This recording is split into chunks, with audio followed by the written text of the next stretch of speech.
Assalamualaikum warahmatullahi wabarakatuh. Halo teman-teman, perkenalkan saya Agnes Wilujeng Aulia NIM 1917-2011-39 dari kelas 5 Ekonomi Syariah F Fakultas Ekonomi dan Bisnis Islam UIN Saifuddin Zuhri Purwokerto. Di sini saya akan sedikit mengulas materi tentang elastisitas dari mata kuliah Teori Ekonomi Mikro Islam dengan dosen pengampu Ibu Siti Masumah SE MSI. Langsung saja kita ke penjelasan tentang elastisitas. Elastisitas adalah perbandingan perubahan proporsional dari sebuah variabel dengan perubahan variabel lainnya. Dengan kata lain, elastisitas mengukur seberapa besar kepekaan atau reaksi konsumen terhadap perubahan harga. Nah, elastisitas ini terbagi menjadi dua, yaitu elastisitas permintaan dan elastisitas penawaran. Yang pertama ada elastisitas permintaan. Apa sih elastisitas permintaan itu? Elastisitas permintaan adalah ukuran perubahan jumlah permintaan barang terhadap harga barang itu sendiri. Yang kedua itu ada elastisitas penawaran.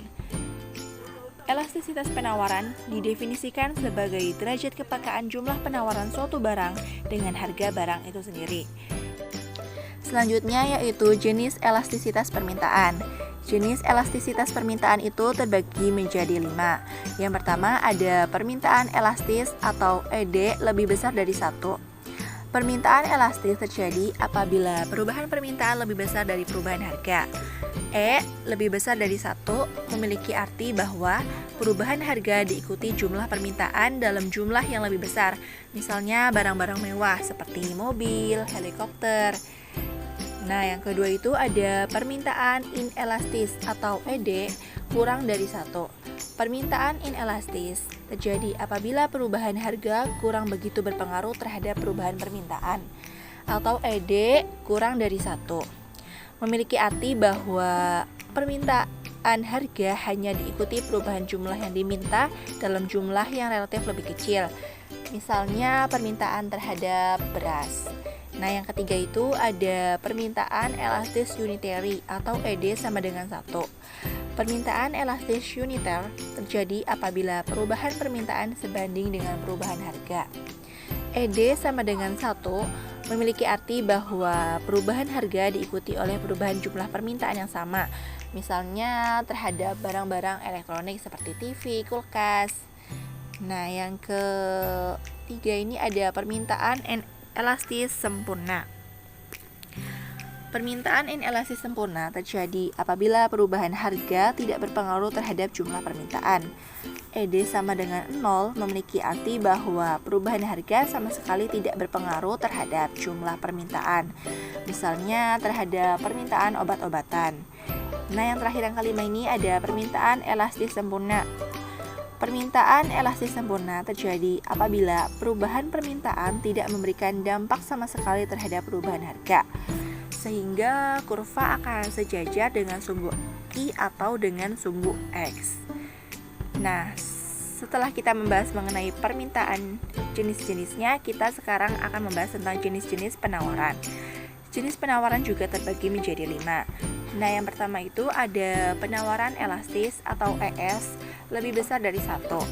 Penawaran elastis terjadi apabila presentasi perubahan jumlah barang yang ditawarkan lebih besar daripada presentasi perubahan harga.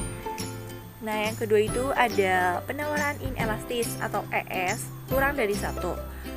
Penawaran inelastis terjadi apabila perubahan harga diikuti dengan jumlah penawaran yang lebih besar. Nah, yang ketiga itu ada penawaran elastis unitary. Penawaran elastis uniter terjadi apabila presentasi perubahan jumlah barang yang ditawarkan sama dengan presentasi perubahan harga tersebut. Yang keempat itu ada penawaran inelastis sempurna atau ES sama dengan 0. Penawaran inelastis sempurna terjadi apabila perubahan harga yang terjadi tidak berpengaruh terhadap jumlah barang yang ditawarkan. Nah, yang kelima itu ada penawaran elastis sempurna. Penawaran elastis sempurna terjadi apabila perubahan penawaran tidak disebabkan oleh perubahan harga, sehingga kurva penawaran akan sejajar dengan sumbu I atau dengan sumbu X. Nah, contoh dari Penawaran inelastis sempurna itu terjadi pada barang-barang kebutuhan utama yang mengangkat hajat hidup seperti tanah dan air minum. Nah, di sini selanjutnya saya akan membahas mengenai faktor penentu tingkat elastisitas. Faktor penentu tingkat elastisitas itu terbagi menjadi 4.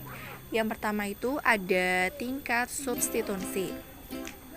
Di tingkat ini, makin sulit mencari substitusi suatu barang. Permintaan makin inelastis. Beras bagi masyarakat Indonesia sulit dicari substitusinya. Karena itu, permintaan beras bersifat inelastis. Garam juga tidak mempunyai substitusi, oleh karena itu permintaannya inelastis sempurna. Nah, yang kedua itu faktor penentu dari jumlah pemakai. Makin banyak pemakai permintaan akan suatu barang, semakin inelastis juga. Semakin pokok suatu barang, semakin inelastis permintaannya. Namun, pokok tidaknya suatu barang adalah relatif. Nah, faktor yang ketiga itu ada proporsi kenaikan harga terhadap pendapatan konsumen. Bila proporsi tersebut besar, maka permintaan cenderung lebih elastis. Contohnya adalah garam dan TV. Nah, yang keempat itu ada faktor penentu dari jangka waktu. Jangka waktu permintaan atas suatu barang juga mempunyai pengaruh terhadap elastisitas harga. Namun, hal ini tergantung pada apakah barangnya durable atau non-durable. Nah, selanjutnya ini ada kurva elastisitas permintaan dan elastisitas penawaran. Di elastisitas permintaan ini kurvanya di sebelah kiri. Karena jumlah permintaan hampir selalu turun jika harga naik, elastisitas permintaan biasanya bernilai negatif, walaupun para praktisi kadang tidak menulis tanda negatif tersebut. Permintaan suatu barang dikatakan bersifat elastis jika elastisitasnya lebih besar dari 1. Artinya, kenaikan harga sebesar 1% menghasilkan penurunan permintaan yang lebih besar dari 1%. Sebaliknya, permintaan inelastis adalah permintaan dengan elastisitas lebih kecil dari 1. Nah, yang sebelah kanan itu ada kurva elastisitas penawaran. Kurva ini apabila jumlah barang yang ditawarkan dalam jangka pendek berbeda dengan jumlah barang yang diproduksi. Karena sebuah perusahaan biasanya tidak langsung menawarkan semua produknya kepada konsumen, melainkan mereka itu menyimpan dahulu sebagian produknya untuk dijual di kemudian hari, atau biasa disebut dengan stok barang. Meskipun demikian, dalam jangka panjang jumlah barang yang ditawarkan dianggap sama dengan jumlah barang yang diproduksi. Itu saja materi yang dapat saya ulas pada video kali ini. Terima kasih atas perhatiannya. Wassalamualaikum warahmatullahi wabarakatuh.